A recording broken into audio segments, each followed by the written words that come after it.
So good morning to everyone and anyone who is interested in the climate crisis, and we are glad that you're not yet desperate. Sustainability Week Geneva team is glad to have you here today at the pre-assembly Introduction to Citizens Assembly. My name is Halyun Purussuren, a master's student at the Graduate Institute, and I'll be your event host today. Before passing on the floor to Tobias, our moderator, and our excellent French to English interpreters, Christine Welsh and Sarah Vertliet, I would like to clarify a few things. The moderation will be done in English. However, our speakers from Extinction Rebellion will be presenting in French. Therefore, there's an interpretation option at the bottom right of your Zoom screen, which allows you to hear the English interpretation, which you can switch to as soon as our guests present. I would like to inform all our participants here today that this session will be recorded, and in case you are not comfortable being recorded, we recommend that you turn your videos off. This event is part of Sustainability Week Switzerland, organized by the Environmental Committee at the Graduate Institute in collaboration with Extinction Rebellion Geneva. It is an orientation to our People's Assembly event tomorrow on March 26th at 10 a.m., which you can register through assembly.eventbrite.com. Noting your interest in our event today, we would like to ask you to perhaps share your initial thoughts and reactions upon hearing the concept of Citizens Assembly. You can do this by following the on-screen instructions of the Mentimeter app. There is no right or wrong answers, and I will start sharing this poll as soon as I pass the floor to Tobias. Without further ado, I pass on the floor to you, Tobias. Thank you, everyone. So, hi, everyone. My name is Tobias. I'm also a master's student at the Graduate Institute, and I'm really glad to be moderating today. So from the part of Extinction Rebellion, we have Rodin and Felix joining us here today. Rodin Boury is an occupational therapist and part of Extinction Rebellion Switzerland. And Felix Burnon is an environmental engineer and part of Extinction Rebellion Lausanne. I want to thank both of you for being here today with us. I will send you the Mentimeter information. Yes. So the motivation for us and the goal of today's orientation event is to explain you exactly what the Citizens Assembly is, why we need it, and how it works.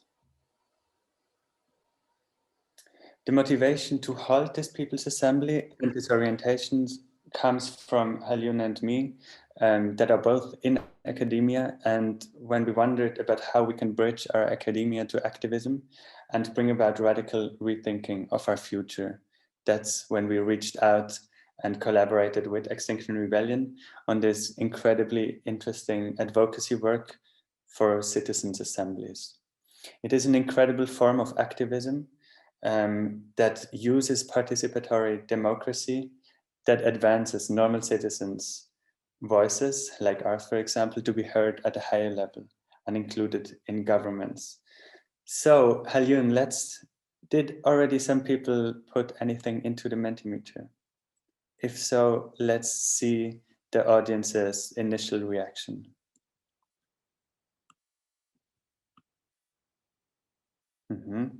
So we have there already like two things, which are like active participation and participative democracy.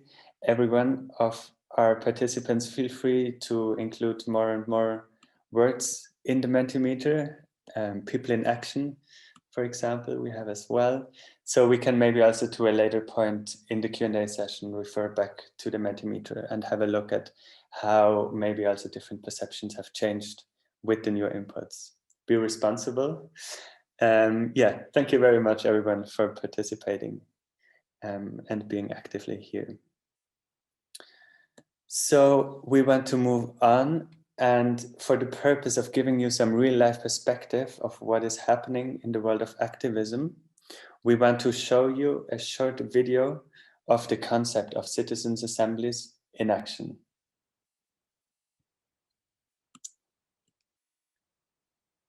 Give us 2 seconds for the technical preparation of the video.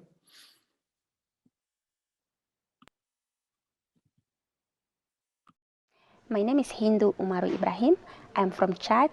I'm representing the Mbororo pastoralists, who are the indigenous peoples of Chad. And when I come here in the COP24, and then people start talking about numbers, 1.5 degrees, and others say yes, some say no. I feel that so ridiculous to talk on the things they do not understand. They are expert, but they are expert on a statistic maybe. They are not expert on the climate impact. Science tells them we have the window of 12 years to make change, and they is still denying. So the impact I'm seeing, how will be the survival of my peoples? We already lose a lot. Now, what are we going to lose? Our life, the extension of our culture, of our identity, and who are we going to be? We make the first World War, we make the second. We have to take lesson, because the third is the environment one, but the third, it's much criminal than the first and second, because the third is thanks not only peoples, but all the environment. So that's what makes me sad, and that's what I feel when I talk about that. I feel this sadness for all the 400 million indigenous people. Well, I lead the Maldives delegation. I also chair the AOSIS, because Maldives is chaired in the AOSIS. I am the former president of the Maldives. If we agree to the statements that were shown to us, the drafts that we have seen, that would be equal to signing a suicide pact with a few other countries. We can't, of course, do that. So we want to rebel against that. We always support freedom of assembly, we always support freedom of expression, and when there are issues of concern, and especially issues that have such an impact on our livelihood and the future of the planet, we think everybody should rise.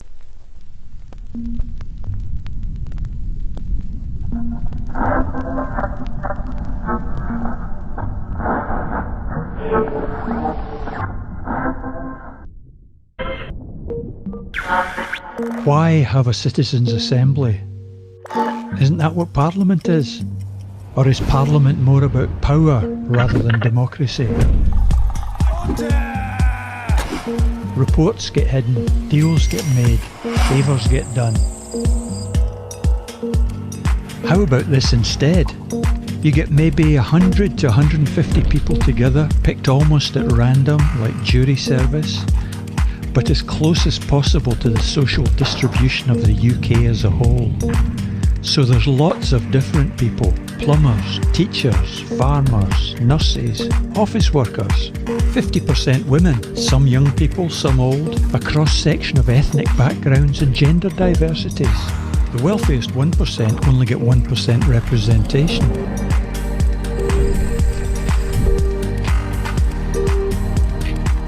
They're made aware of critical thinking to complement their natural common sense. They have opportunity to shape the process and the agenda. They talk to experts, they talk and listen to each other. When they finish, they decide what the best way forward is and instruct the government to act. It's about fairness, decisions made to benefit everyone, not just the powerful. The good news is that citizens' assemblies are ready to roll out now. They have been used in the past many times, but largely only consultatively. They need to be taken seriously and given more power so that our government and politicians have to listen. It's time to give people a real voice in our political system through citizens' assemblies. Government involving the people directly.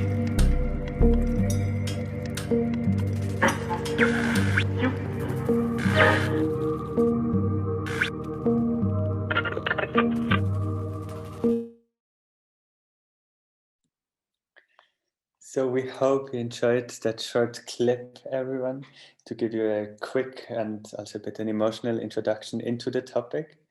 And we hope this gave you some perspective into what we will be talking about for the next hour. We would like to now kickstart our discussion by giving the floor to Rodin and Felix, who will introduce us to this innovative approach and experiencing new ways of democracy. I start now also the simultaneous interpretation. And you can all now see the button and choose your preferred language. If there's any issues with it, please feel free to reach out to us at any moment. So without further ado, Rodin and Felix, the floor is yours.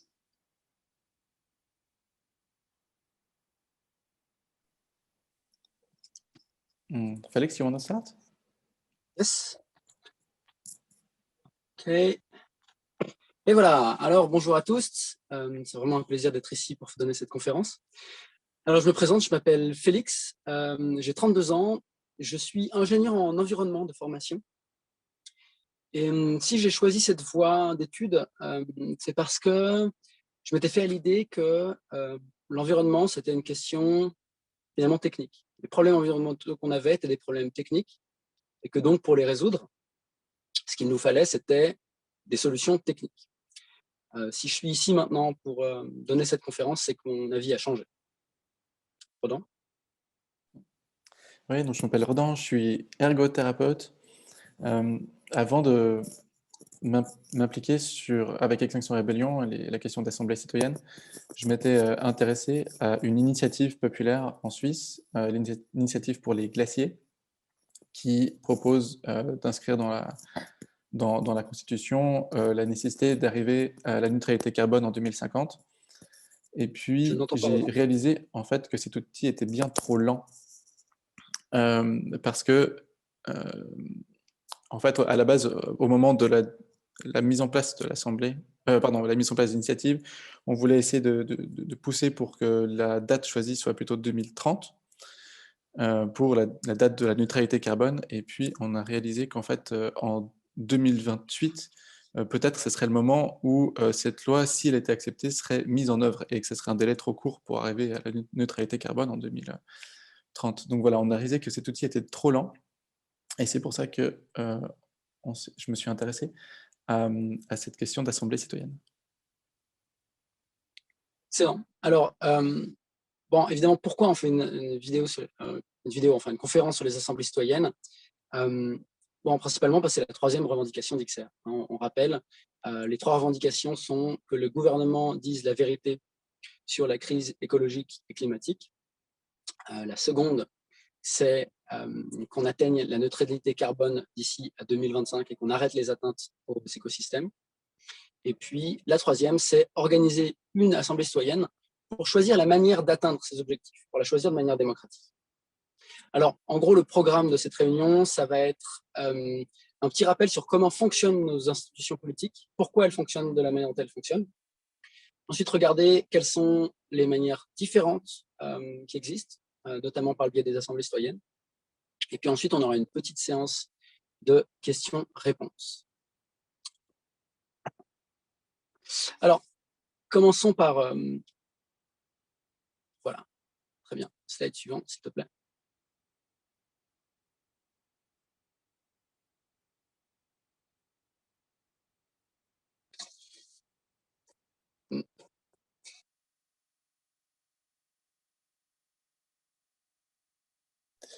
Oui, donc on a une introduction tout à l'heure sur la question de la gravité de la crise, avec plusieurs témoignages, notamment de personnes du Sud global. Mais voilà, avec la question écologique, on n'est pas sur une nouvelle... on n'est pas sur quelque chose de nouveau. En fait, ça fait des dizaines d'années qu'il y a des personnes un peu partout dans le monde qui manifestent et qui attendent des mesures. Donc depuis les années 70 déjà, on a des premières manifestations en ville sur le sujet.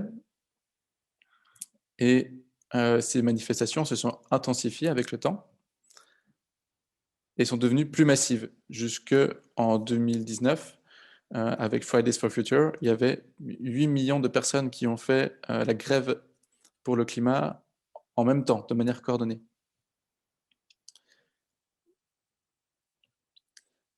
En Suisse, selon les études de l'OFS, en Suisse, la perception du danger et la perception du danger par rapport au réchauffement climatique et la disparition de la biodiversité est restée stable entre 2011 et 2015, avec environ 35% de la population qui estimait que c'était une menace très dangereuse, et puis 80% de la population qui estime que c'est plutôt dangereux. Et en 2019, on a vu l'effet des manifestations de la grève du climat et d'Extinction Rébellion, avec une perception qui est passée à plus de 50% en 2019 pour le côté très dangereux. Et donc on a maintenant une majorité de la population qui pense que c'est quelque chose de très grave et pour lequel il faudrait faire quelque chose.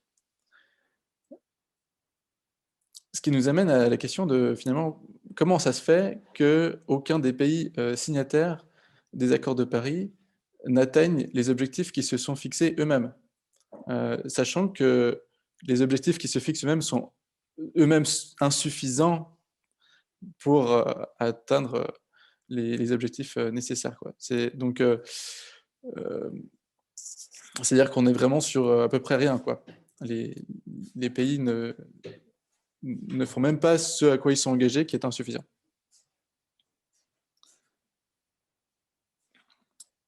Et on est dans ce paradoxe, en fait, où à la fois le problème est connu, et puis il y a des obstacles dans le système politique qui fait qu'on n'arrive pas à avancer. Et c'est ces obstacles-là qu'on va détailler dans la suite de la conférence.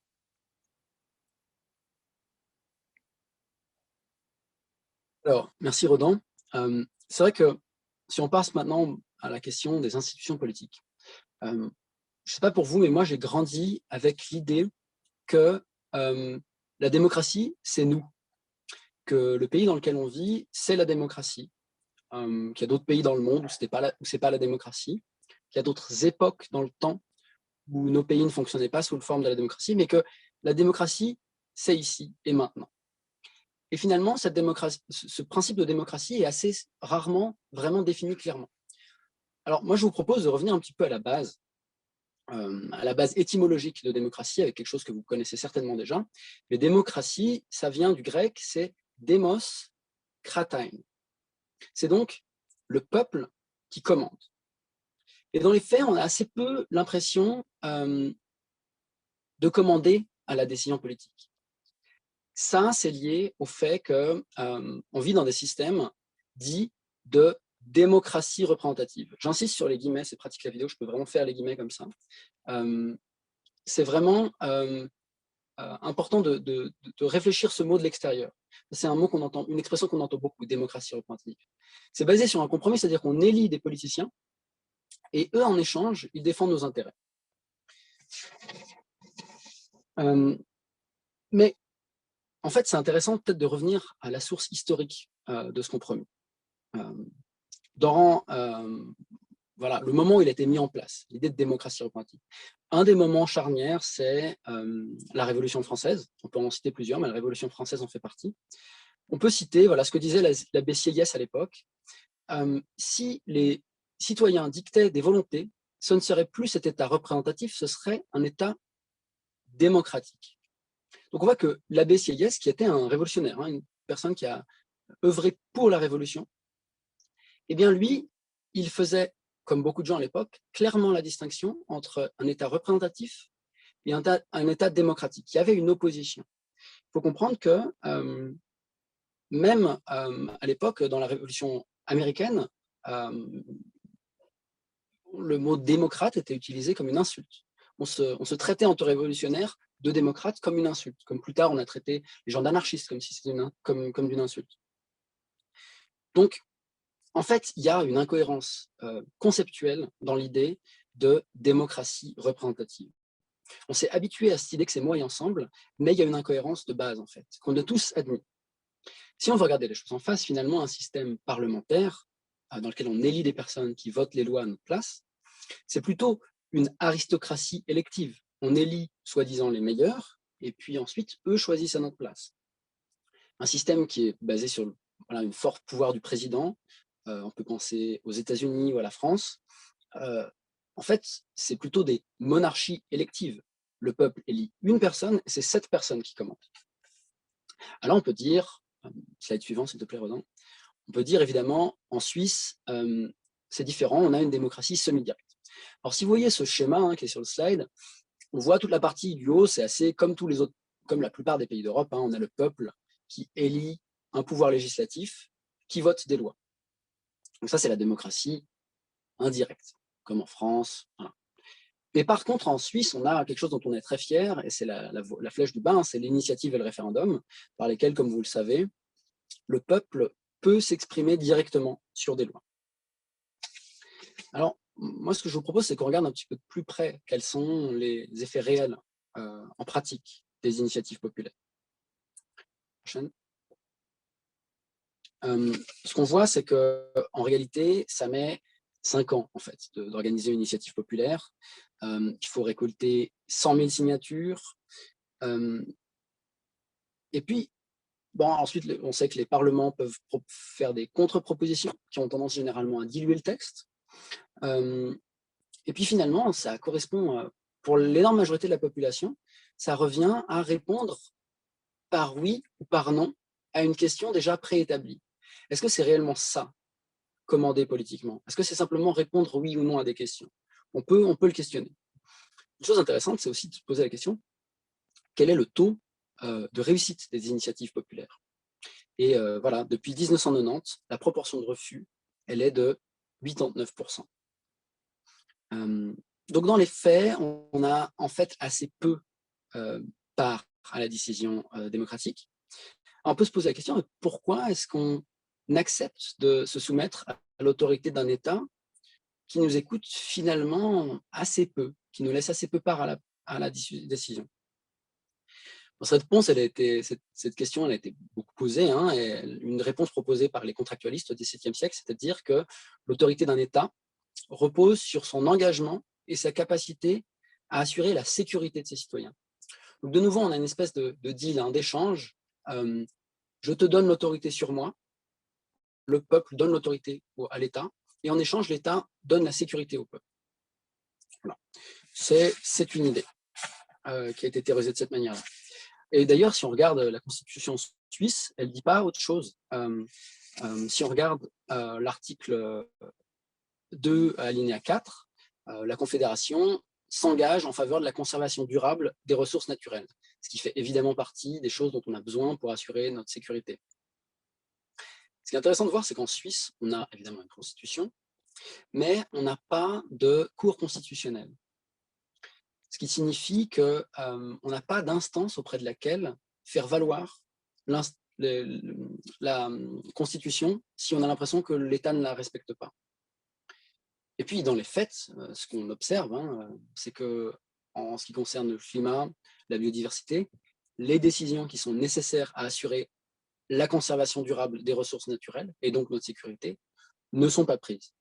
On peut donc assez directement en déduire que le contrat social, tel que défini par les contractualistes, est rompu à ce stade. Alors, qu'est-ce qui n'a pas fonctionné? Pourquoi notre système politique ne prend pas les décisions qui sont nécessaires? Alors, il y a plusieurs réponses qu'on va essayer d'apporter à cette question. Elles ont pas mal à voir avec les conséquences naturelles des systèmes électifs. C'est-à-dire qu'il y en a plusieurs, mais notamment, mécaniquement, dans les systèmes électifs, les politiciens sont poussés à vouloir se faire réélire. Donc, ils vont avoir tendance à favoriser des décisions qui ont des résultats visibles à l'échéance de leur mandat. C'est ce qu'on peut appeler la myopie systémique. C'est-à-dire que, suivant s'il te plaît. C'est-à-dire que là où on a des enjeux qui se planifient sur des décennies, voire sur des centaines d'années, on est bloqué mécaniquement par le jeu électoral à réfléchir sur des courts termes, sur des échéances de 5 ans peut-être, des choses comme ça, au maximum. On peut prendre l'exemple de la loi CO2, où on va la première itération en 2000 avait des objectifs qui étaient complètement insuffisants. Ils n'ont pas été atteints.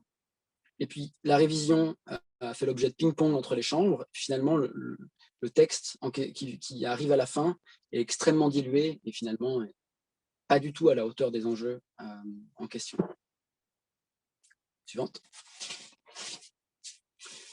Un autre aspect qui est mécaniquement qui découle des systèmes électifs, c'est que comme on élit un petit nombre de personnes qui prennent part à la décision, eh ben, finalement, c'est assez simple de cibler ces quelques personnes pour essayer d'influencer leurs décisions. C'est ça qu'on appelle le lobbying. Finalement, c'est essayer d'influencer une décision politique. Alors, il ne s'agit pas de dire que c'est mal que des gens essaient d'influencer la décision politique. En fait, c'est normal. Il y a différents intérêts dans la société. C'est normal qu'il y ait des groupes qui s'organisent pour défendre différents intérêts. On pourrait prendre, par exemple, le VFF fait du lobbying environnemental. Voilà, il défend ça. Mais il y a un problème, par contre, avec le lobbying dans les systèmes électifs, c'est l'inégalité de moyens. Et c'est ce que dit le monsieur sur cette pancarte, finalement. Évidemment que les compagnies pétrolières, par exemple, ont beaucoup plus de moyens pour influencer les décisions politiques que les citoyens ou que des lobbies environnementaux. Et ça, c'est une distorsion de la démocratie de plus.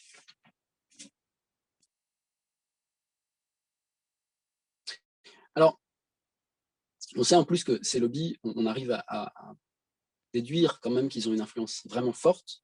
On peut prendre l'exemple des multinationales dans les énergies fossiles, comme Exxon Corp. Et puis, voilà, ces sociétés, on sait que depuis les années 70, elles savent qu'il y a un réchauffement climatique. Une manière intéressante de le prouver, c'est que depuis les années 70, elles augmentent le niveau de leurs plateformes pétrolières de manière à s'adapter à la montée des niveaux des océans qui est causée par l'échauffement climatique. Donc elles savent. Mais en parallèle, elles financent des campagnes de déni climatique. C'est-à-dire qu'elles financent des campagnes pour dire non, le climat ne change pas, non, ce n'est pas la faute de l'humain, non, ce n'est pas la faute des énergies fossiles. Elles l'ont fait d'abord directement, en leur nom propre, pendant plusieurs années. Elles ont été condamnées par différents États de cette manière, à cause de ça. Et puis maintenant, elles le font encore, mais de manière indirecte, par des fonds de donation. Voilà. Merci, Rodan. Slide suivante, s'il te plaît. Qu'est-ce qu'en Suisse en particulier, à quoi ça ressemble? Bon, on a une spécificité en Suisse, c'est que nos parlementaires sont quasiment tous ce qu'on appelle des membres de la société civile, c'est-à-dire qu'ils ont d'autres mandats, d'autres emplois.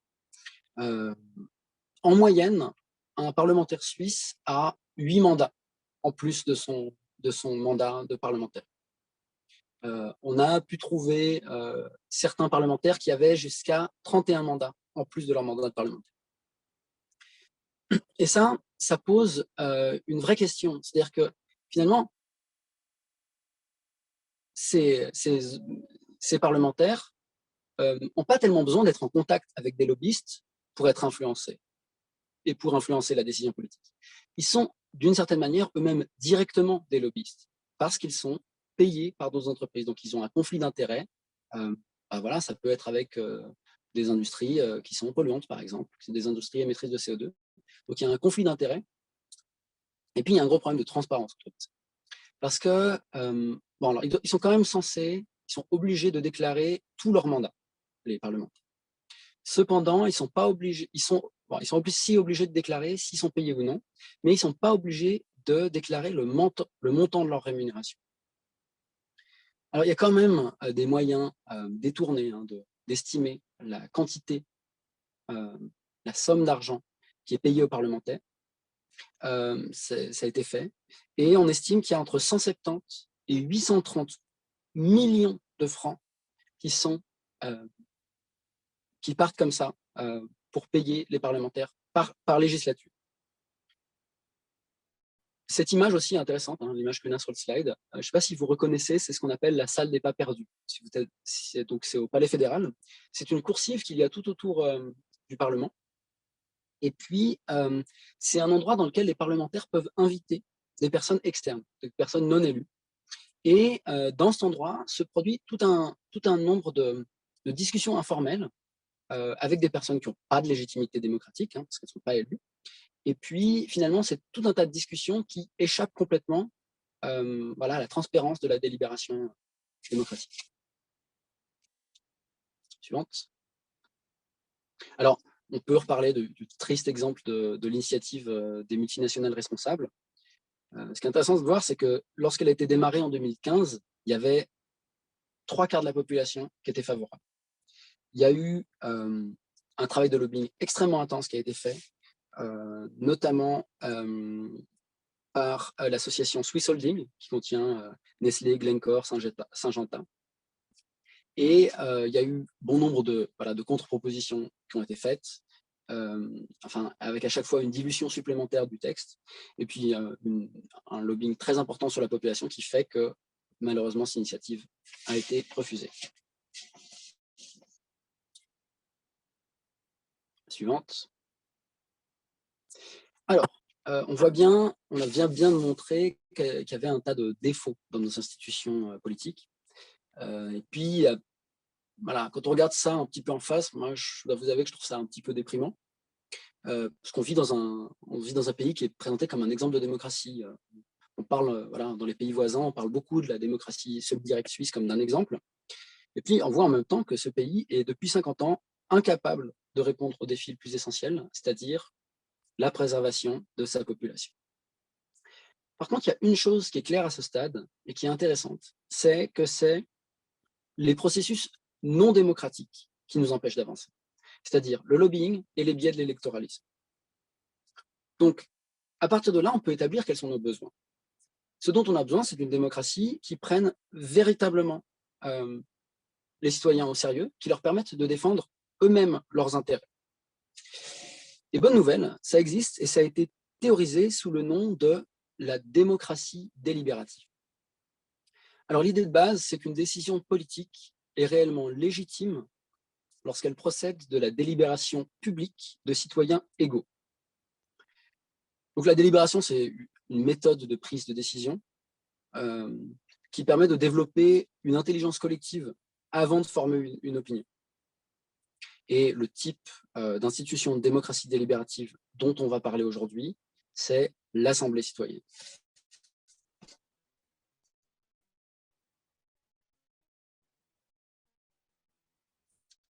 Alors, généralement, ça peut être plusieurs mois, plusieurs années, on va vous parler, c'est plutôt des assemblées temporaires qui sont fixées sur une seule problématique. Et puis dans lequel on choisit un mini-public qui va représenter le reste du pays, qui va avoir un apprentissage basé sur les faits. On va essayer de faire participer le public, c'est-à-dire l'ensemble de la population au débat. Et puis ensuite viendra une phase de délibération pour aboutir à des propositions concrètes. Suivante.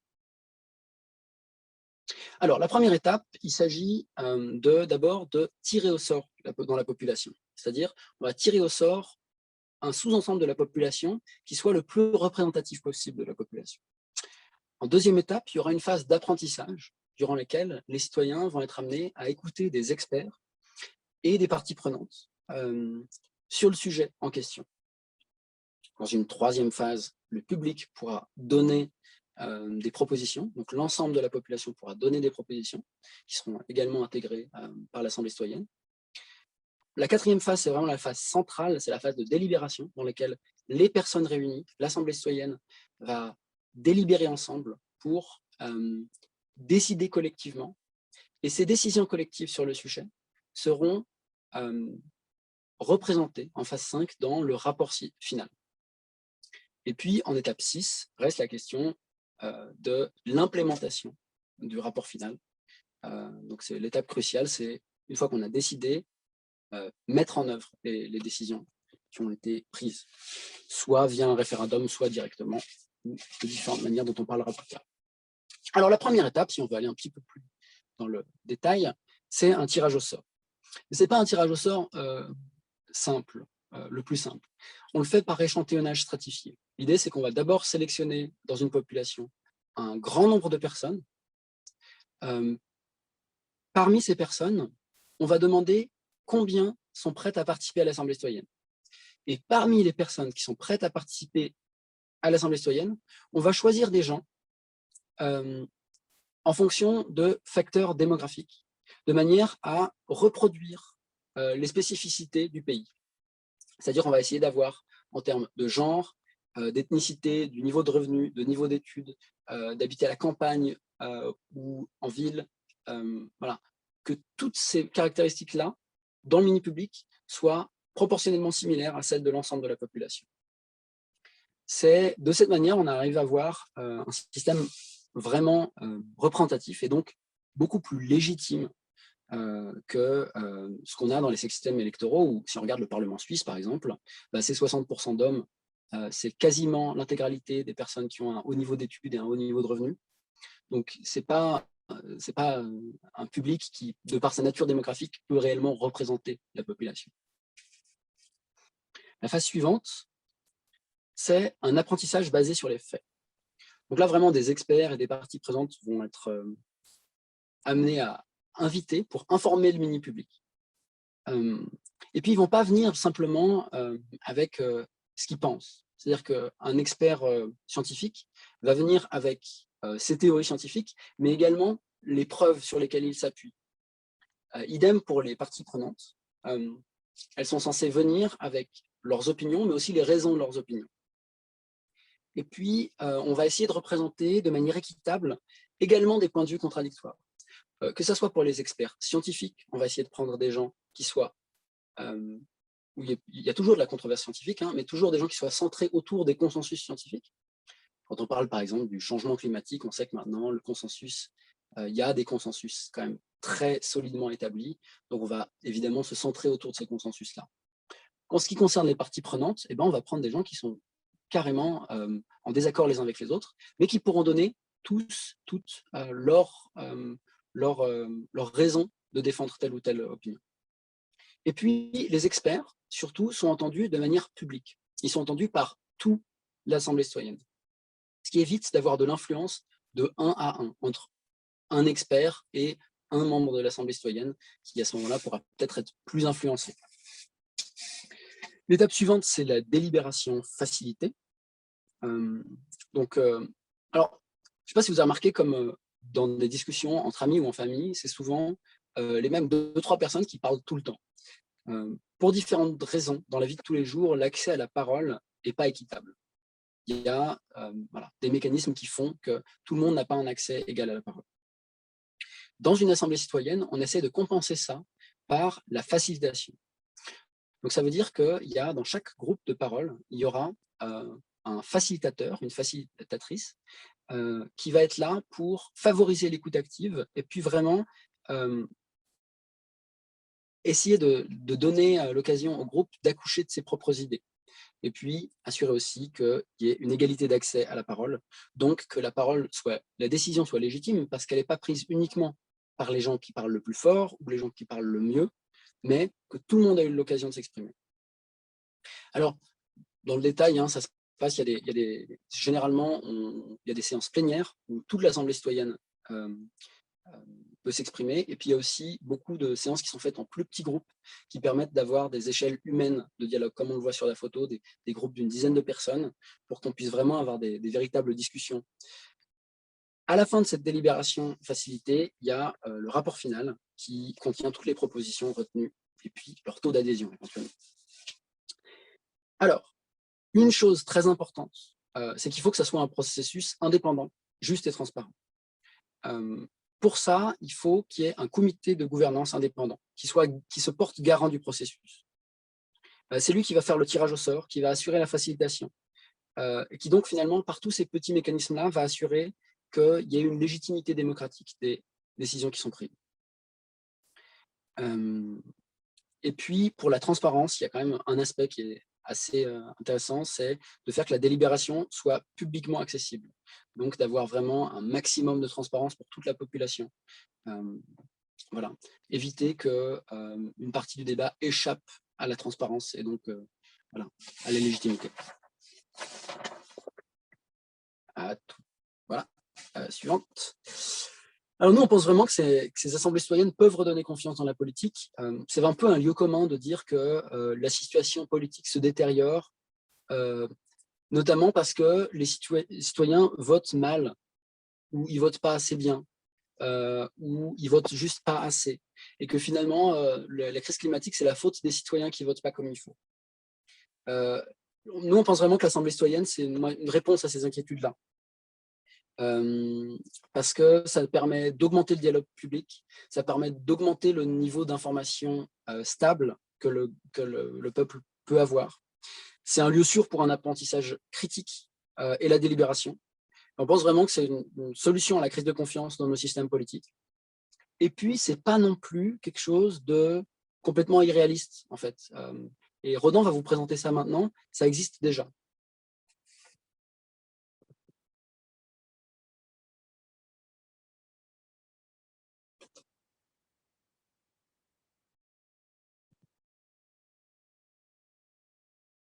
Voilà, désolé, j'avais de la peine à réactiver mon micro. Alors, je vais vous présenter quelques exemples, parce que voilà, ça existe déjà, les assemblées citoyennes, ça fait plusieurs dizaines d'années qu'il y a des assemblées citoyennes par le monde. Et là, sur la carte, vous voyez quelques assemblées citoyennes qui ont lieu uniquement sur la question environnementale. Donc, il y a eu beaucoup d'autres assemblées citoyennes qui ne sont pas recensées sur la carte. Là, c'est vraiment celle qui concerne les questions environnementales. Ces assemblées citoyennes, elles ont quelques points communs. Elles sont généralement mises en place dans un contexte de crise politique. Quand il y a une problématique proéminente qui est difficile à traiter pour les politiciens, et puis qu'il y a une pression de la base de la population qui demande à ce qu'on trouve une solution par rapport à ça. C'est souvent quelque chose qui est présenté comme une innovation démocratique et qui obtient un bon soutien du public. Et la question de la couverture médiatique, elle est assez importante parce qu'elle a un rôle assez central dans la diffusion de l'information et aussi dans la pression politique en fait, de l'outil. Je vais vous présenter l'exemple de l'Irlande, de l'Assemblée citoyenne sur notamment l'avortement qui a eu lieu en Irlande. Entre 2017 et 2018, il y a eu une assemblée citoyenne, en fait 5 assemblées citoyennes qui ont lieu, organisées par un We the Citizens, et puis qui répondait aussi à une promesse du Premier ministre en 2015 d'organiser une assemblée citoyenne sur la question de l'avortement. Et dans la foulée, il y a eu 5 assemblées citoyennes en fait. Il y en a eu une aussi sur la question du mariage homosexuel, sur la question climatique aussi, et puis d'autres questions. Mais la thématique principale, c'était la question de l'avortement. Et il y a eu 5 week-ends sur cette question-là. Il y avait 99 citoyens tirés au sort qui ont pu délibérer pendant 5 week-ends. La question de l'avortement en Irlande, c'est une impasse de longue date. Depuis les années 80 déjà, il y avait un débat très fort et il y a eu différents référendums qui ont eu lieu, où on a proposé au peuple de voter en fait, sur ce sujet. Et puis à chaque fois, c'était une impasse. Le peuple refusait de légaliser l'avortement et puis refusait de retirer cet amendement dans la Constitution qui interdisait l'avortement. Au niveau politique, c'était aussi une impasse parce que les politiciens étaient très embêtés d'amener la question du référendum, ou d'amener la question de l'avortement dans le débat politique, parce qu'ils craignaient de ne pas être réélus et que ça affecte leur parti ou leur campagne. Donc il y avait une impasse sur ce sujet. Et c'est dans ce contexte que l'Assemblée citoyenne sur l'avortement a été mise en place.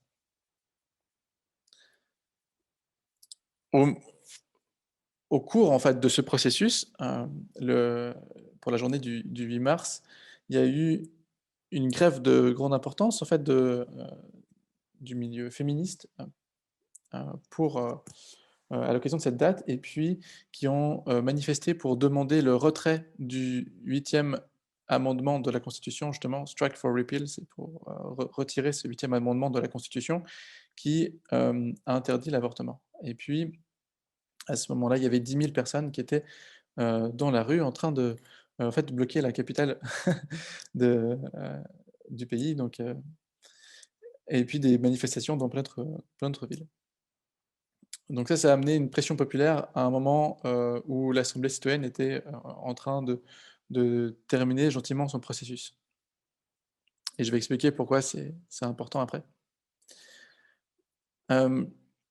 Les participants qui étaient tirés au sort et qui ont participé à cette Assemblée citoyenne ont dit que la qualité de l'information qui leur a été donnée et leur équilibre leur a vraiment permis d'écouter, de développer une compréhension et une empathie par rapport au sujet, et que ça a permis d'amener des faits qui éclairent et qui donnent une logique à un enjeu et une problématique qui juste là était intraitable. Et le résultat, c'est qu'ils ont proposé de légaliser l'avortement, en fait. Donc, de légaliser l'avortement jusqu'à 12 semaines.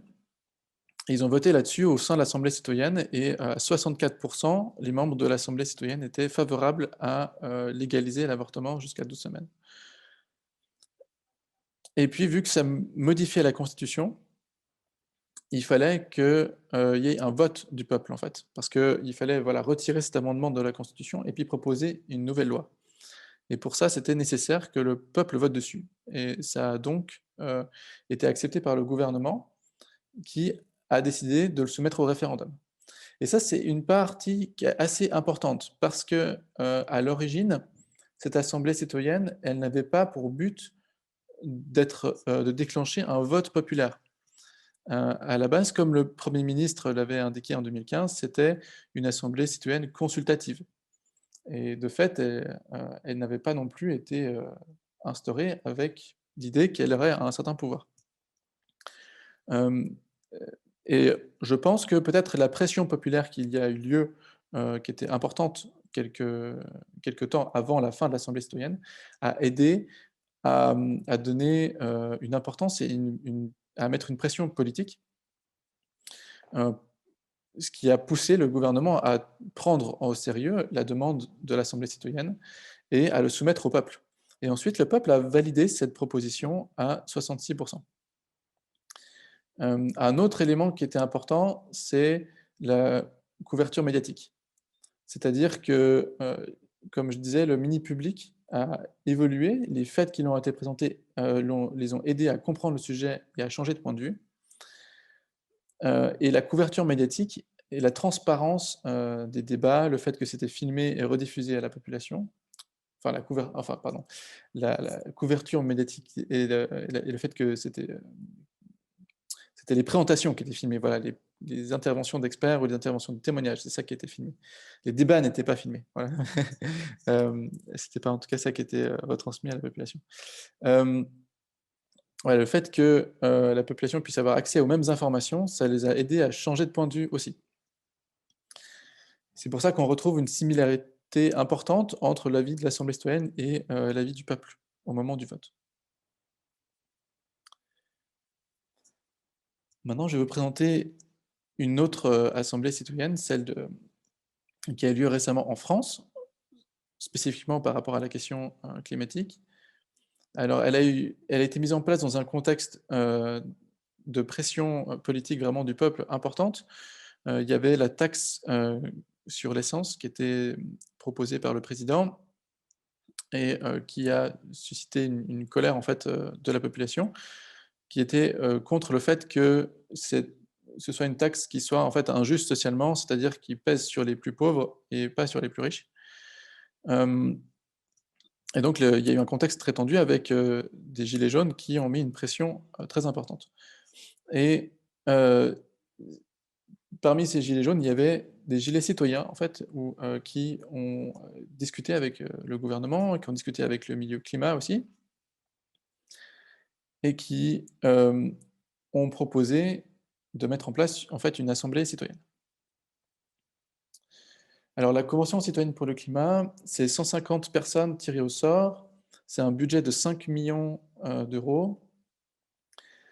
Il y a des personnes qui sont âgées de 16 à 80 ans, de différents milieux, différents niveaux de formation, de différentes régions de France, certaines plutôt campagnardes, d'autres aussi d'outre-mer, d'autres de villes, des gens d'un peu partout de la France,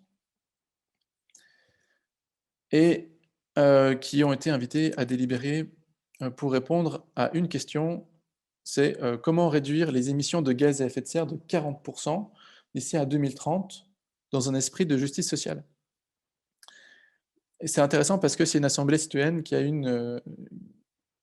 un objectif relativement court terme, plutôt 2030.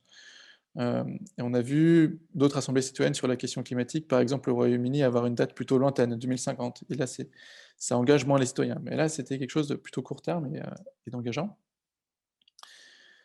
La question était répartie en 5 thèmes et une thématique transversale. Ce qui est important, c'est avec ce design, c'est que du coup, tous les citoyens n'ont pas pu délibérer ensemble sur les questions ensuite. Et donc ça, c'est peut-être un biais, c'est que voilà, il y avait des groupes de 30 personnes à peu près par thématique. Et tout le monde n'a pas eu l'évolution, n'a pas vu le même débat, en fait, n'a pas pu évoluer dans son point de vue et s'occuper de toutes les thématiques. Ce qui est un biais de cette assemblée citoyenne. Mais voilà, donc c'est comme ça que ça a été fait. L'objectif, c'était de définir des mesures qui seront soumises sans filtre, soit par référendum, soit au vote parlementaire, soit appliquées directement par réglementation du président. C'est en tout cas ce à quoi le président s'était engagé avant la mise en place de l'Assemblée citoyenne.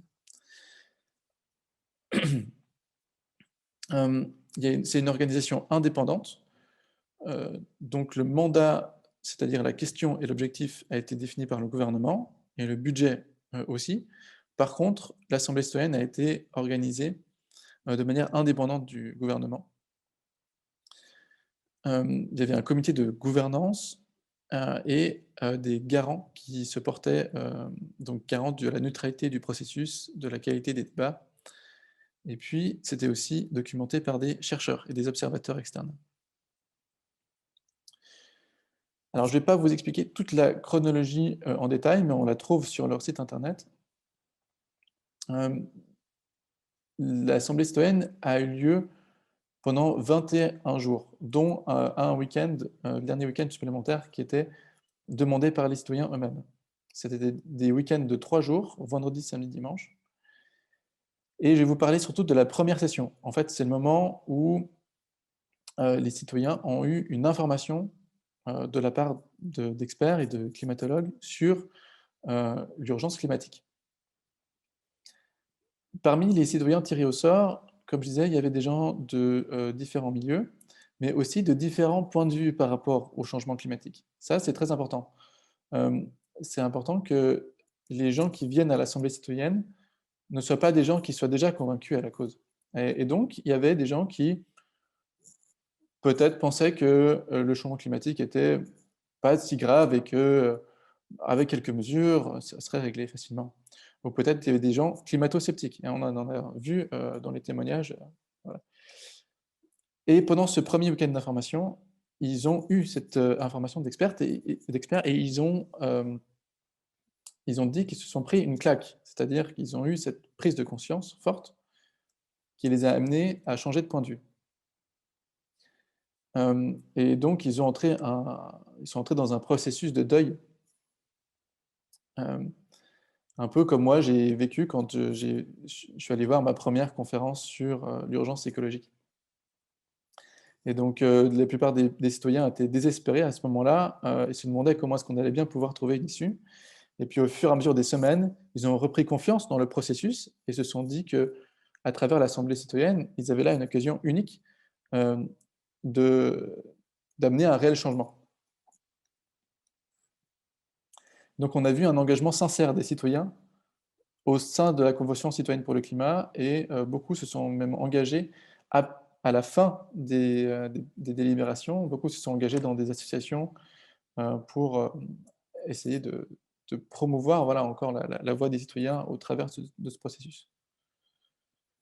Il y a eu une possibilité pour les citoyens français de participer en ligne et de faire des contributions en ligne avec des propositions qui ont été synthétisées et présentées à l'Assemblée citoyenne. Depuis le début, il y avait quelques inquiétudes sur cette Convention citoyenne pour le climat, parce que le processus n'était pas très clair. Comment est-ce que les propositions allaient être implémentées par le gouvernement? Ce n'était pas très clair. Il y avait plusieurs options. Et puis, il y avait une méfiance aussi par rapport à ce que le gouvernement allait en faire. Il y avait une couverture médiatique limitée sur la transmission des informations d'experts et sur les débats. Il y a une couverture médiatique qui a débuté à la fin de la Convention citoyenne pour le climat, mais qui s'est focalisée seulement sur certaines mesures et pas sur l'ensemble des travaux. Donc ça, c'était un obstacle aussi. Et puis, il y avait un climat général de méfiance, c'est-à-dire que finalement, c'est une assemblée citoyenne qui a été mise en place par le gouvernement et qui a été annoncée par le président Macron, dans un contexte politique où une grande partie de Français, notamment suite à la crise des Gilets jaunes, n'avaient plus confiance en Macron et craignaient qu'il fasse ça pour se redorer son image. Voilà. Donc il y avait, ou que ce soit une farce comme le grand débat. Donc il y avait une méfiance généralisée de la part de la population, et aussi de la part d'organisations écologiques, qui ensuite ont changé de point de vue lorsqu'ils ont vu comment est-ce que l'Assemblée citoyenne était en fait organisée, du fait qu'elle était finalement neutre et relativement bien organisée sur plusieurs points. Donc ensuite, à la fin du processus, les citoyens ont élaboré des propositions, un carnet de 149 propositions. Alors, ils ont voté sur ces propositions par paquet de 5, et puis ils ont voté aussi sur des propositions que d'autres groupes avaient élaborées. Si vous vous souvenez, j'avais dit qu'il y avait 6 groupes pour 6 thématiques au total. Et donc, tous les citoyens n'ont pas élaboré toutes les mesures.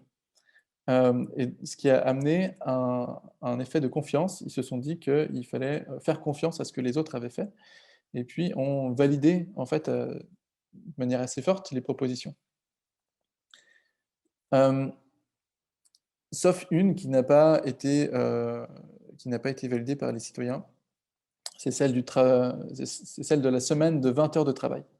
Ils craignaient que médiatiquement, ça soit assez mal vu et difficile à défendre. Voilà, alors les propositions qui sont retranscrites ici sur la slide, elles s'accompagnent du taux de soutien. Donc là, il y a des propositions qui ont un impact très élevé, parce que leur impact carbone a été mesuré. Et puis, elles ont un impact très élevé. Donc, voilà, ils ont été soutenus à un taux élevé aussi de citoyens, c'est ça que je veux dire. Donc, à 95%, ils ont soutenu une taxe sur les entreprises qui permet de financer les autres mesures. Il y a une proposition de sortir de la voiture individuelle et de favoriser le train, ce qui a été surprenant aussi, parce qu'il y a beaucoup de gens qui étaient dans cette assemblée citoyenne qui venaient de la campagne plutôt. Et puis, il y a une proposition de sortir des pesticides et de se tourner vers l'agroécologie, de légaliser le crime d'écocide, en fait, reconnaître le crime d'écocide, soutenu à 99%. Voilà, donc toute une série de mesures que les citoyens ont décrit comme un paquet de mesures cohérents, dans lequel on ne peut pas faire un tri, dans lequel on ne peut pas faire un choix en disant on garde ceci, on garde cela, parce qu'elles fonctionnent ensemble, elles ont une cohérence ensemble.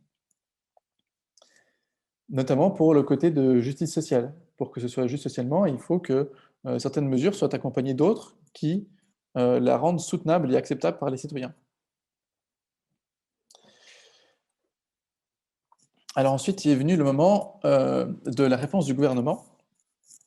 qui s'était engagé au départ à soumettre les propositions sans filtre, soit au référendum, soit au vote au Parlement, soit à les appliquer directement. Et puis directement, il a annoncé la couleur en disant que ils avaient convenu de Joker, en fait, qu'il a sorti de nulle part, et il a mis un veto à quelques propositions. Ensuite, il y a eu un débat avec plusieurs ministres qui ont aussi refusé eux-mêmes des propositions, et le processus n'était pas très clair. Il faut dire aussi que les citoyens eux-mêmes, dans la Convention citoyenne pour le climat, n'ont pas voulu soumettre leur carnet de propositions au vote du peuple, parce qu'ils avaient peur de la réaction du peuple, et ils avaient peur que le peuple n'ayant pas suivi la même information qu'eux et la même évolution au fur et à mesure de ces mois, ils avaient peur que le peuple refuse. Pourtant, on a vu dans différents sondages que la population est plutôt favorable, en fait, à une grande partie des mesures, avec un taux de soutien des mesures qui varie de 70% et qui va jusqu'à 40% de soutien pour certaines propositions, effectivement, qui peut-être ne seraient pas validées. Il y a quand même beaucoup de propositions qui avaient un taux de soutien important. Donc il y a eu peut-être de la peur de la part des citoyens tirés au sort. En tout cas, ils n'ont pas décidé eux-mêmes de soumettre le paquet de mesures au vote à la population. Sauf une, celle de la modification de la Constitution qui propose d'inscrire dans la Constitution la préservation de l'environnement. Et ça, c'est plutôt une proposition qui est en bonne voie d'être effectivement votée par le peuple. Ce serait quelque chose d'assez exceptionnel en France, parce qu'en général, en France, le peuple vote assez rarement. Enfin, généralement, tous les 5 ans pour élire le président, et pour les élections communales.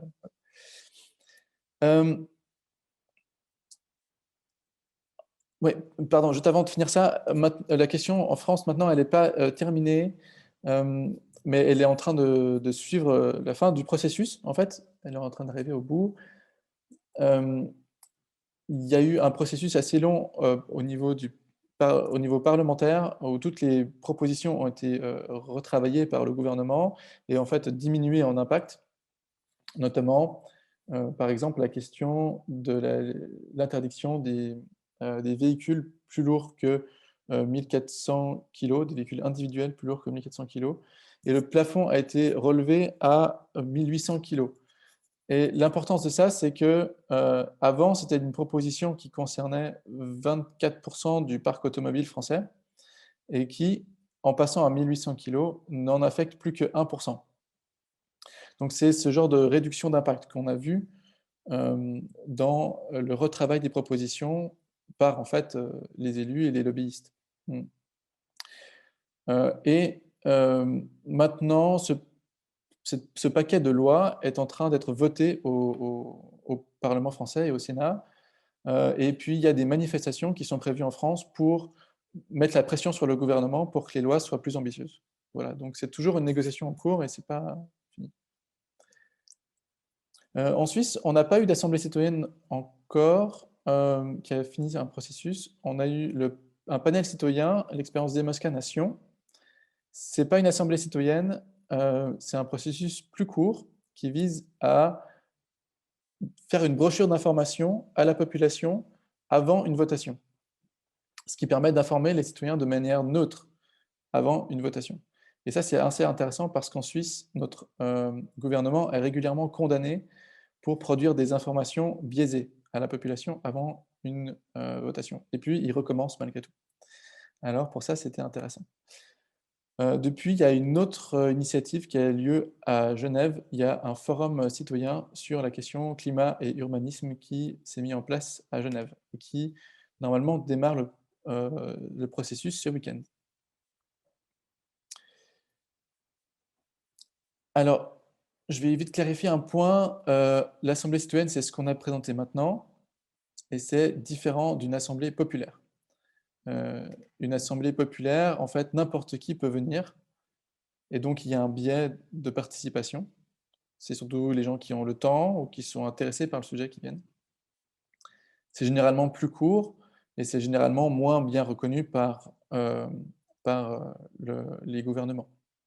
Souvent, ça dure une journée, des fois un peu plus, mais souvent, c'est une journée. Voilà, c'était juste pour clarifier ce point qui est souvent une question.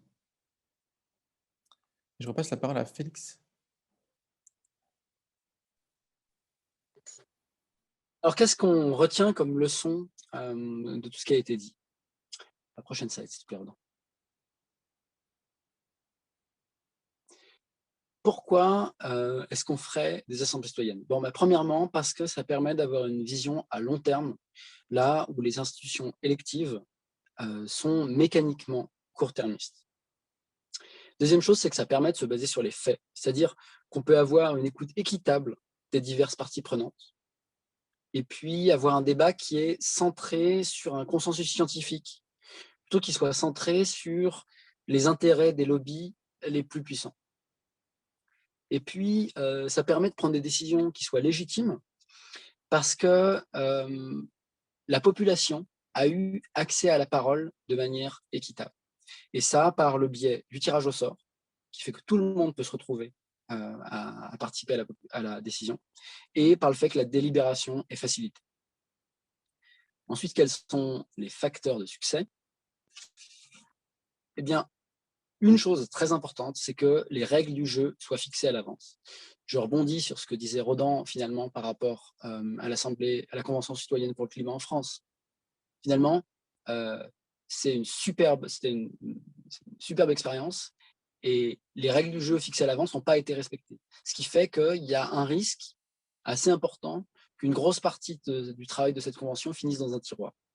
Donc ça, c'est vraiment très important qu'à l'avance, avant d'entamer une assemblée citoyenne, on définisse avec les pouvoirs politiques comment on va les prendre en compte. Est-ce qu'on les applique directement par décret? Est-ce qu'on les vote par référendum?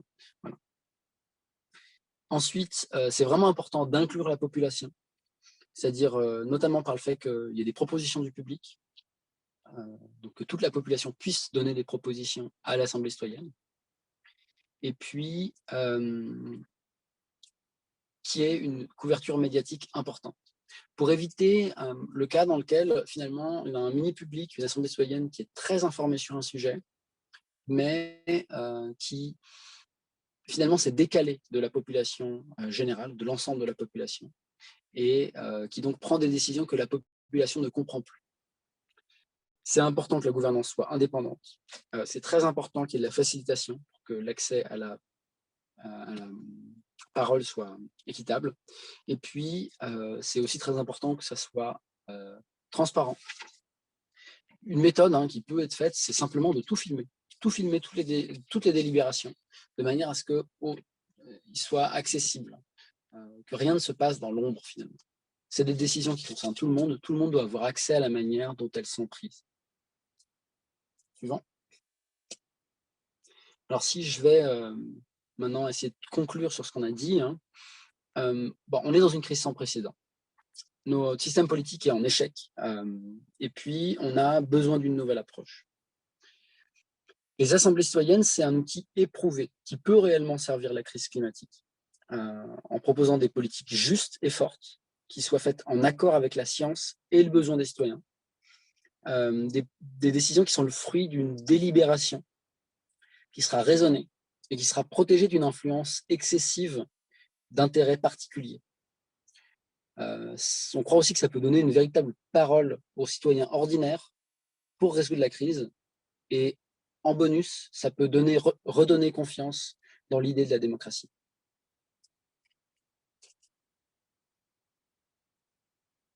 Pardon. Ouais. Alors en Suisse, on pense que ça pourrait se mettre en place d'une manière assez similaire à ce qui a été présenté jusque-là. Et la question de l'implémentation des propositions, finalement, pourrait se faire soit par un vote populaire, soit par un vote par le parlementarisme, soit être appliqué comme réglementation directe, ou en utilisant une loi existante, soit appliqué par le Conseil fédéral en cas d'urgence. Et nous, on est plutôt intéressés par la question du vote populaire, sachant qu'en Suisse aussi, il y a des lois qui existent, qui sont assez mal connues, mais des lois qui existent où qui permet à un canton ou des fois aussi une commune, voilà, et bien sûr au gouvernement fédéral, de déclencher un vote populaire lui-même. Parce qu'en Suisse, on connaît beaucoup les mécanismes où on doit récolter des signatures, mais souvent on oublie que les institutions parlementaires peuvent elles-mêmes aussi déclencher un vote populaire. Et puis voilà, donc si vous êtes intéressé par cette question, il y a des groupes aussi dans différents pays en fait, de par le monde, qui s'intéressent à la question des assemblées citoyennes, et puis vous pouvez rejoindre différents groupes d'Extinction Rébellion de par le monde. Je précise que nous, on essaie de favoriser la mise en place d'assemblées citoyennes, mais ces assemblées citoyennes sont indépendantes d'Extinction Rébellion. Donc nous, on veut juste essayer de faire en sorte que ça se fasse, mais on ne veut pas influencer le processus. Voilà. Et puis maintenant, on a un temps de réponse aux questions. Et je vous invite à me partager vos questions. Merci beaucoup. Yeah, exactly. Thank you so much to the two of you. I will quickly take over just for 1 second. Is it okay for everyone if we, for the Q&A session, turn off the interpretation function so we can all be like in the same room and all hear the same, and our guest speakers will try to answer in the question in the language that you ask us. Can you quickly like somehow tell me if that's okay? Maybe write in the chat or something. Otherwise, I would just start turning it off now, and we can turn it on at any time again. Just because I think it's the easiest like that. Mm-hmm. Okay, thank you so much. Est-ce que c'est OK pour tout le monde? Yeah, thank you so much for Rodan, Felix, for this incredible presentation. I was getting ideas myself on how to perhaps apply this idea in other contexts and out of Europe. And thank you so much for Sarah and Christine for this incredible translation to English. I was able to like catch everything. But in this context, I just want to ask Rodan and Felix, you know, this idea of citizens' assembly is an idea that I only heard in Europe. So I have lived myself in North America for a long time and in Asia for a long time, but out of Europe, this idea was not very spread well. But do you think there is a possibility to apply this concept of citizens' assembly in a country with imperfect democracy, and perhaps in a country with high polarization like the United States? Do you think the citizens would be willing to come, like, yeah, so that is my question. Yeah, I think I can answer that one. Actually, several proposals for deliberative democracy originated from the United States. So there's been several experiments there. Some were quite successful, and there are already there have already been some citizens' assemblies who had taken place in the United States, even though they are not well known. That's maybe the problem. No one's get to hear about it, but they exist. So I think there's also a citizens' assembly currently being organized on climate change in the United States right now, and I don't remember exactly in which town, so I'm sorry to not have this information right on hand. And also there's been citizen assemblies who have taken place like in Australia or in different places, and also in southern countries, even though I don't know those examples too well. But yeah, I think it's also possible to implement them in different contexts. Mm-hmm. And then let's say the citizens take up the initiative themselves to organize the citizens' assembly without too much, consultation process with the parliament itself, right? And especially in countries with imperfect democracy. Do you think there would be a pushback from the governments and maybe authoritarian, tendencies to punish these people for organizing, or do you think it's a very democratic and peaceful protest that wouldn't really draw too much political attention? I'm really interested by the fact you use the expression imperfect democracy. So I don't want to mix everything up, but I would say Switzerland is an imperfect democracy anyways. So, but of course, I see what you mean. You talk about democracies that are even less active and even less democratic. But anyway, any kind of government that has power will have some kind of pushback, and will want. I mean, some part of the government will always try to keep their power, and this is why it makes also sense for us as Extinction Rebellion to push for this, because we don't push for this just politely asking, hey, please, could we do a citizens' assembly? Our strategy is to push for it physically and use the ways necessary to put some pressure on the government so they have kind of to accept. And I think it's necessary anyway. Rodin? Yeah, just a few complimentary words. I don't want to speak for potential repression in countries that I don't know too well, so I won't say anything on that. However, one of the key principles in citizens' assemblies is the quality of the organization in a neutral way and the legitimacy of sortition. So if this is done well, it can be seen as something complementary from the politicians and not seen as a threat. But we can see also in Switzerland, because we have been doing some lobbying for citizens' assemblies right now, also in Switzerland, and we see that politicians also in Switzerland feel threatened when it's us movements from XR who are pushing for it, because they feel that they are fighting for power.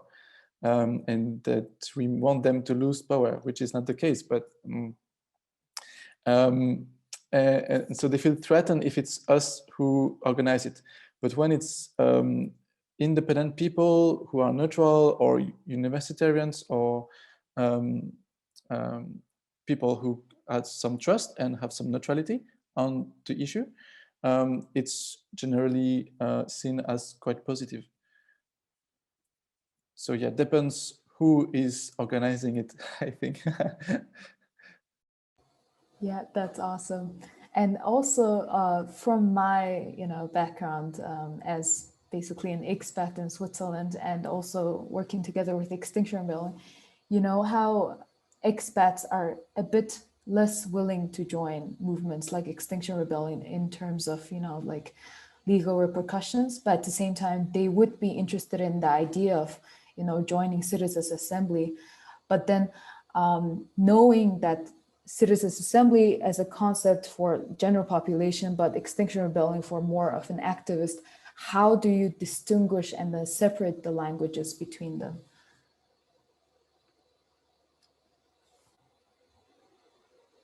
If any of you would like to take the question on. Yeah, well, I will just say that it's also important for some experts to stay neutral and not get engaged with Extinction Rebellion. I think that's also a strength, because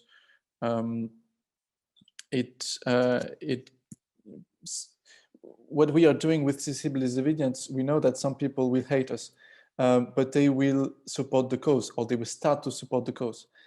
And so we need to have some neutral people who can speak to those people who support the cause, but not the movement. But does it answer your question correctly, or was this something else? No, I think that really sums up most of it. I mean, like without, groups like Extinction Rebellion, the idea of assembly, I feel like wouldn't move on, it would just remain a concept.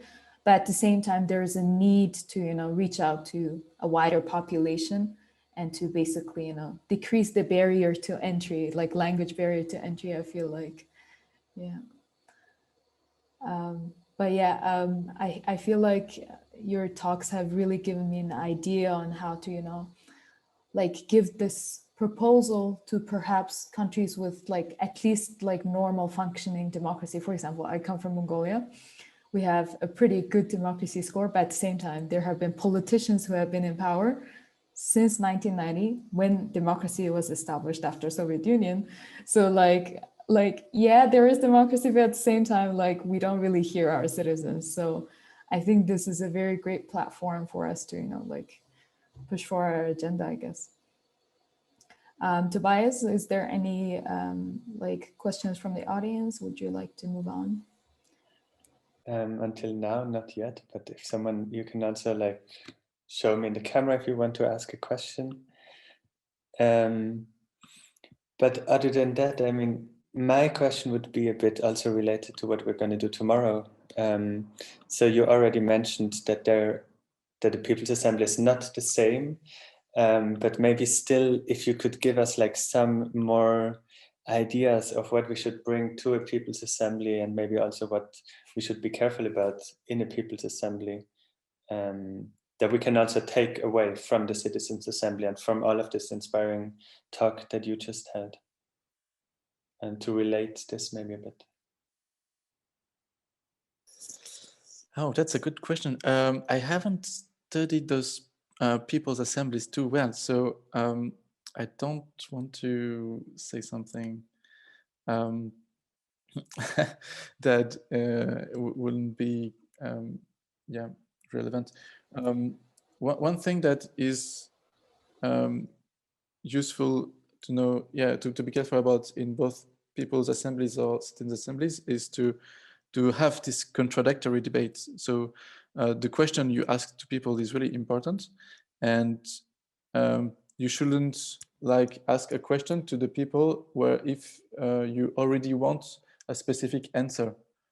You should let them free and let them come up with their own ideas or own solutions. And sometimes the answer that the people give you does not please you, and that happens. But it's also part of the process to recognize that and to support the people and their legitimacy, even though regardless of the outcome. And I would add something also about this is, I don't know how you plan that, but of course, one of the danger I would see in one of the problems that could appear in a People's Assembly would be, well, if you have no facilitation, it's always the same people that are going to talk. And so I think, I don't know how much you can put that in place, implement that for a People's Assembly, but to have some kind of process of mechanics that make, that give equal rights to speech to everyone is, I think, very important. And it could actually make the decisions or the talks more legitimate if everybody can have equal access to speech.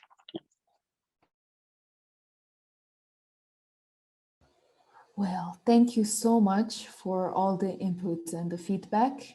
I feel like we would definitely use this feedback to, you know, like improve our People's Assembly process tomorrow. And I would just like to extend also a huge thank you to our interpreters, Sarah and Christine. You guys were incredible. The information flew from French to English directly to me, and I would really like to congratulate you on that as well. And thank you so much for Rodin and Felix for joining us to, you know, use this platform to spread the message about Citizens' Assembly and how we can, you know, go ahead, Rodin. To say that there's been two questions, like there's the question from David and the question from Michael. I don't know if you want to continue what you are doing or answer the question. I don't know. Oh, Mihail, you guys can, you know, unmute yourselves and ask as well from Rodin and Felix. Otherwise, I'm happy to read it out. Maybe I can read out the short comment, and I think then after that, it makes sense that we have to wrap up already quite soon. So Michael wrote, "Thank you for the presentation and the discussion. I am always confronted with the same problem. The citizens' assemblies target the greatest number of the people from different strata of society, and to implement them, it is necessary to start by informing the population of their existence. I understand that this conference aims to inform, but I have the feeling that during conferences like this one, we often meet mainly between convinced people. So how to inform quickly about them?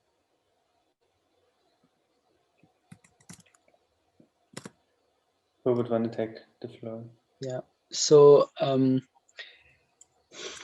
the idea is, okay, what we do now is to try to inform as many people as possible of the existence of Citizens Assembly.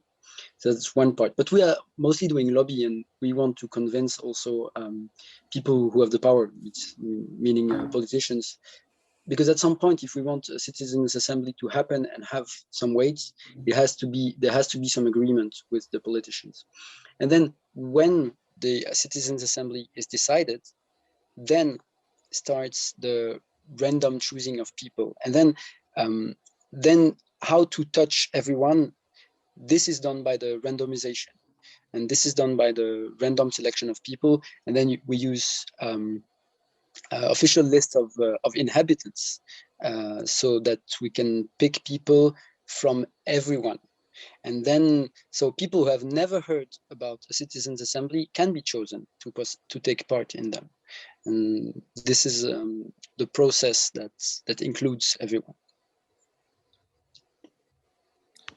Yeah, and also complementary to that, in order to spread the awareness. But I think conferences are still quite good, because from my experience, I've seen many people who were not too knowledgeable about it, or who didn't know about it and came to the conference as well.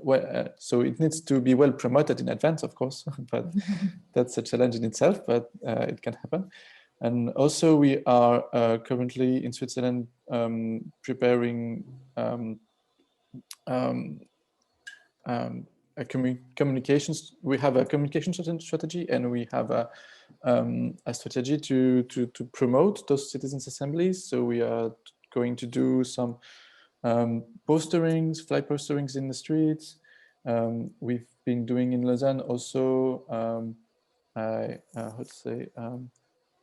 We had a place in the market where we could talk to the population and discuss. So we could like discuss with random people on the street, and we like also pushing some videos that strike the interest of people on the internet or extra. So we use different means to try to interest people to that and to get them to know more about it. Yeah, I feel like definitely today's platform has, in some ways also, like tackled this problem of informing the existence of Citizens Assembly concept and Extinction Rebellion in Geneva. So I hope you would have many more platforms like this to, like advance your messages as well. Yeah, and Tobias, would you like to take on? Yes, so I think this is our wrap up already.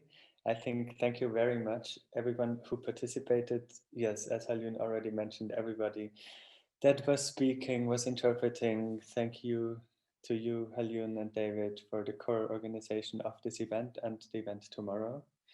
I quickly want to mention again that we're going to have an event tomorrow where it's going to be a People's Assembly, so not a citizens, but a People's Assembly for everyone interested to join. We will have there the possibility of having a lot of interaction. It will be from 10 a.m. to 1 p.m. So it will be 3 hours of deliberation of a question. And we're really looking forward to seeing you all there. Yes, and we have exciting experts to give their very devil's advocate opinions as well. So looking forward to our event tomorrow, and thank you everyone. See you tomorrow. Have a good day, everyone.